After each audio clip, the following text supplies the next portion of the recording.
The state of literacy in the US is quite unstable right now, and believe it or not, it is an over-reliance on tech that is the problem, but it is not necessarily the devices that we use every day that is the root core of it, but rather the programs that children are being required to use because tax dollars paid for it in their classrooms are literally reducing reading to their minds, equating to how fast can I click through this screen.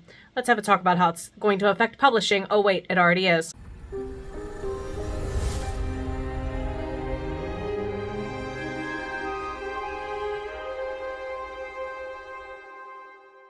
Welcome on in, everybody. My name is Jenna O'Malley. I am your soul writer, former English teacher, developmental reading teacher, and more.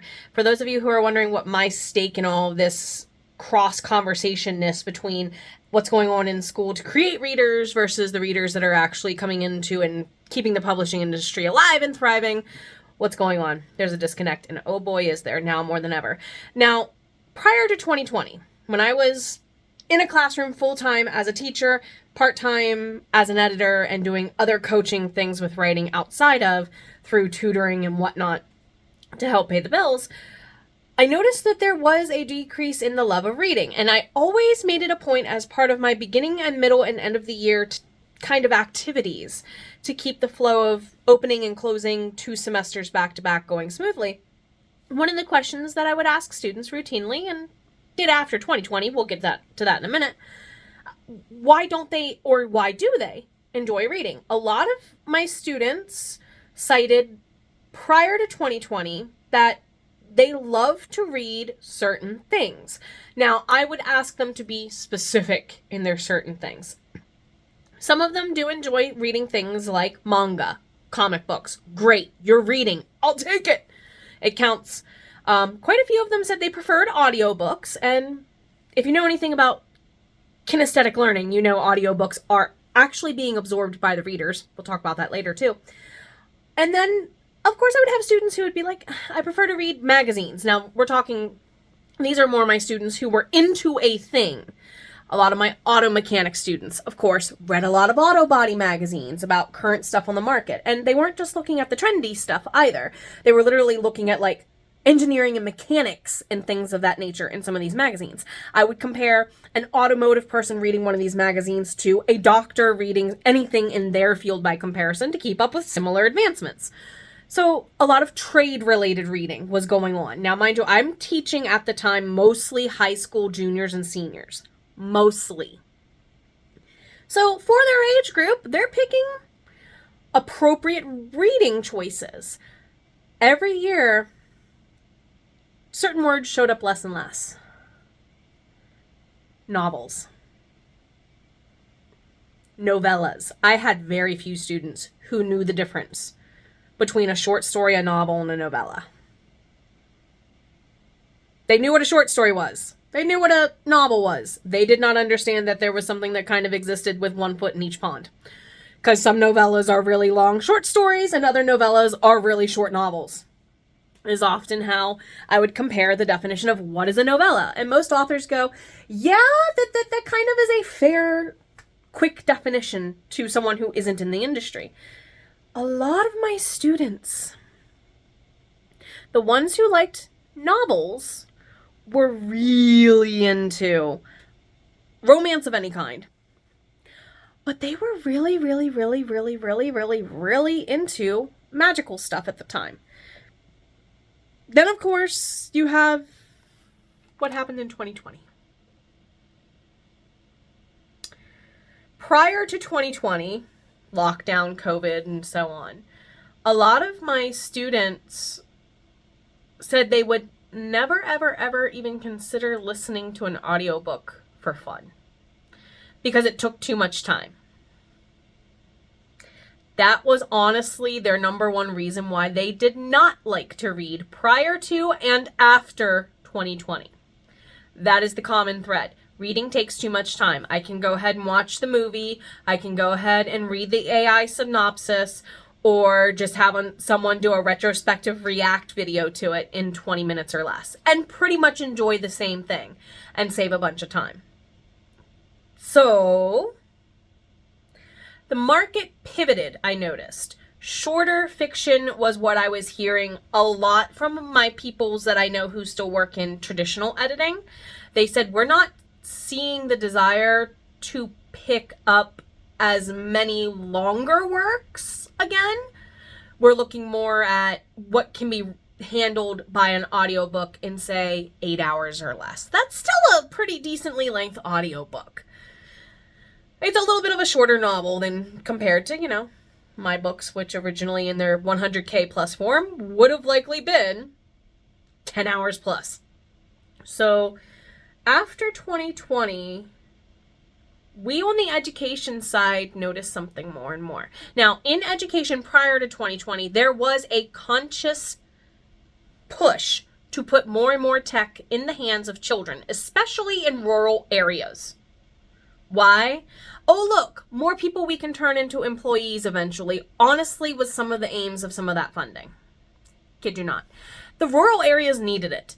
Having said this, working at a high school that took forever to get laptops in the hand of every single kid, or iPads or whatever, or any kind of tablet in the hand of every single kid, some of the schools literally had to update their school electric system first to be able to handle more Wi-Fi points for the higher volume of the devices on the network.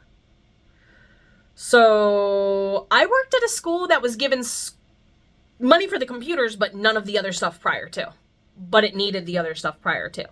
So that money sat there for a while before the kids could actually get the devices.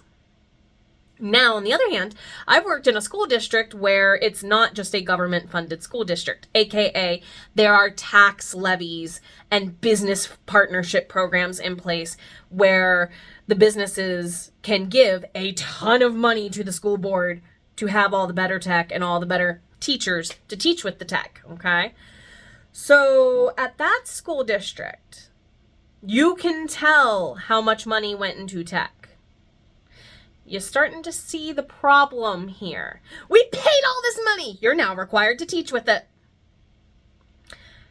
Unfortunately, technology does not meet all of the learning types that are out there, okay? There are different modes of learning. If you've ever sat in a math class and gone, yeah, none of my math teachers taught in a way that made sense to my brain, that's because your math teachers did not know how to use, and this is any kind of teacher, English, or I'm just using math because I've been picking on my own kind of teachers a lot with English a little bit already, pulling math in here. So math definitely has that. If it isn't the way my brain thinks, I can't do it. Intentional blank. Notice what I just did there. Blank. For a reason, because your brain is not coded to think that way. Unfortunately, a lot of brains do not learn how to read and write through a screen very well. Why? A lot of reading and writing involves muscle memory. Kinesthetic learning. Reading and writing is a kinesthetic learning tech modality, normally. I'm going to sound so much like math teachers from the 90s and early 2000s.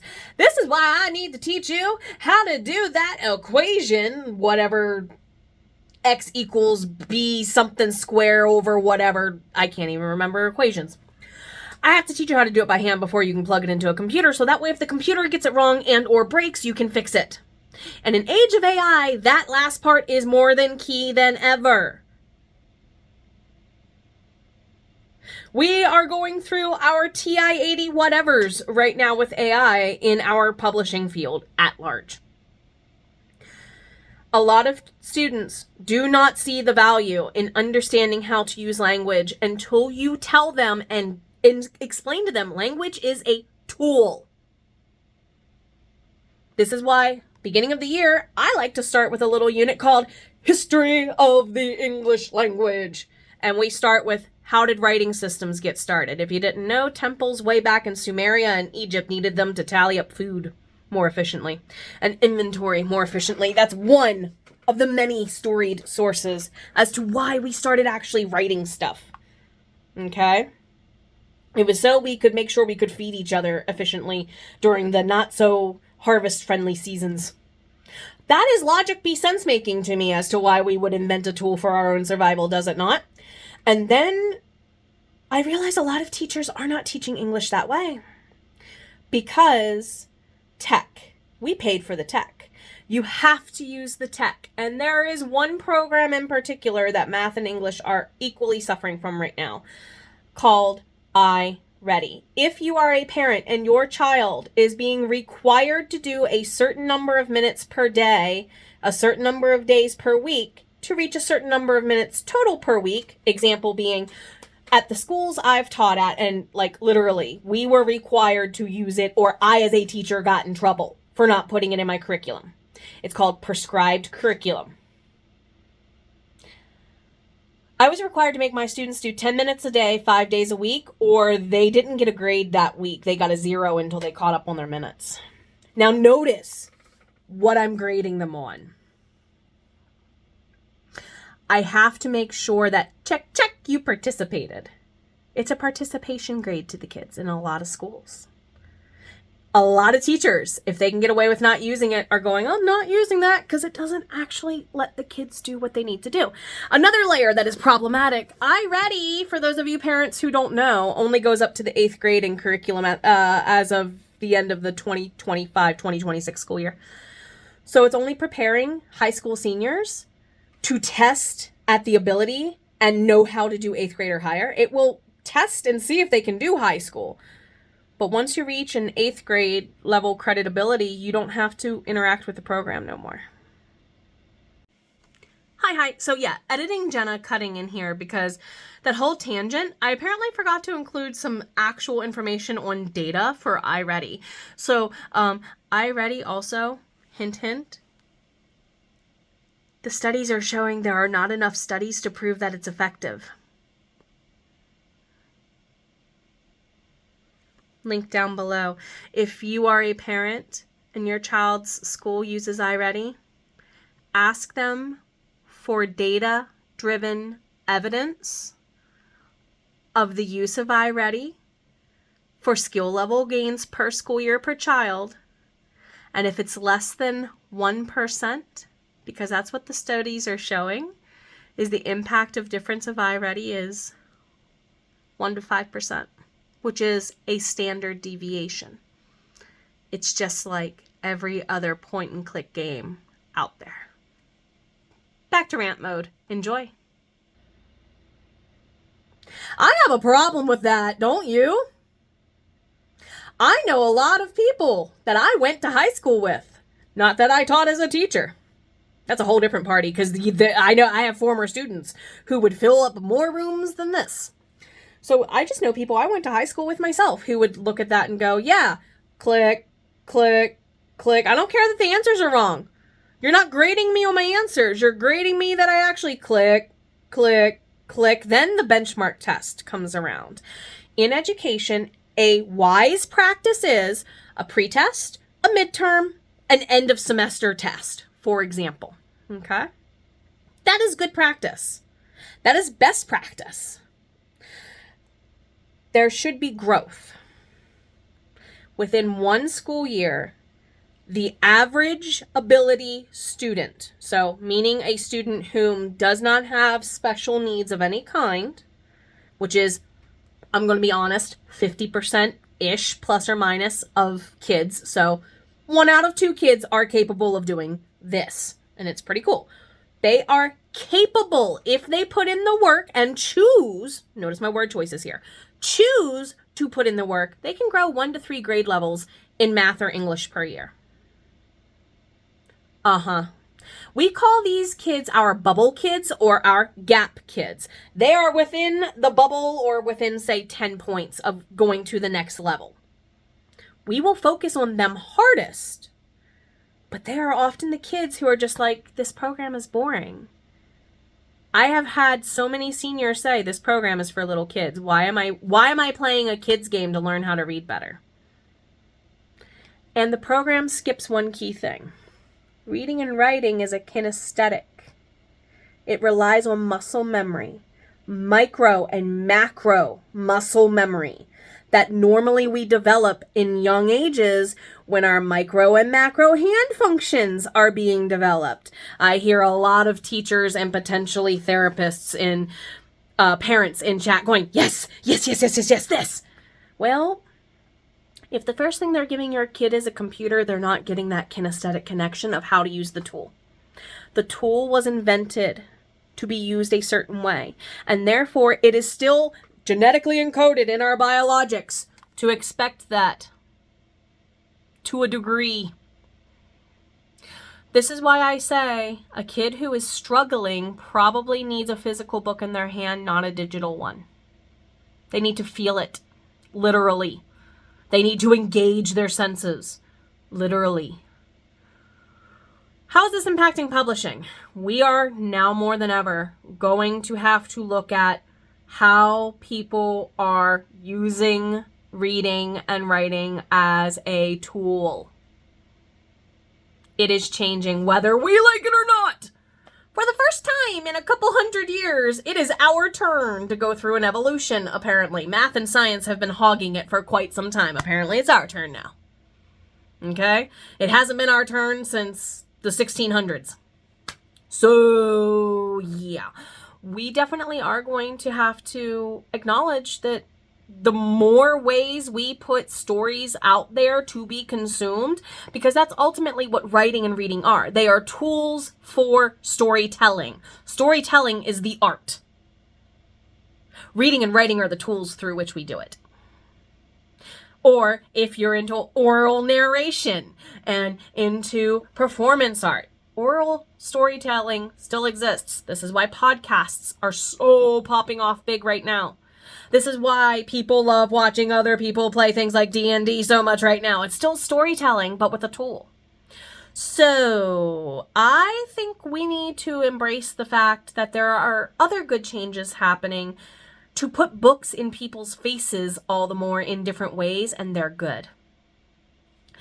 Any subscription platform that you can get your books onto right now without violating their terms of service, and a lot of them are like, we just require you keep it here for X amount of time before posting it somewhere else, So once a quarter, once a year, whatever, add a new platform. Yes, I'm on Bookshop. Yes, I'm on Yearn Media. Why? Because I'm trying to put my books out there in as many different formats as I can get it on as many different platforms to people. Would I love to develop an app where people can go in and somehow interactively read my books that is not AI-led? Yes. I would love that to be a members-only feature of themyrnaannals.com in the future. It's one of my goals. This is why I'm putting my books into TTRPG. This is why I one day have a goal to want an anime, a video game, and it's because the multi-consumption of story through different tools is my aim. I want as many people to enjoy this story as much as they can. This is why the return of the small, independent, local mom pop owned by your gay aunties bookstores are back in all the best ways. And they're not just bookstores. For example, we have next chapter here in town. It's a cafe and a bookstore. And oh my God, it is busy.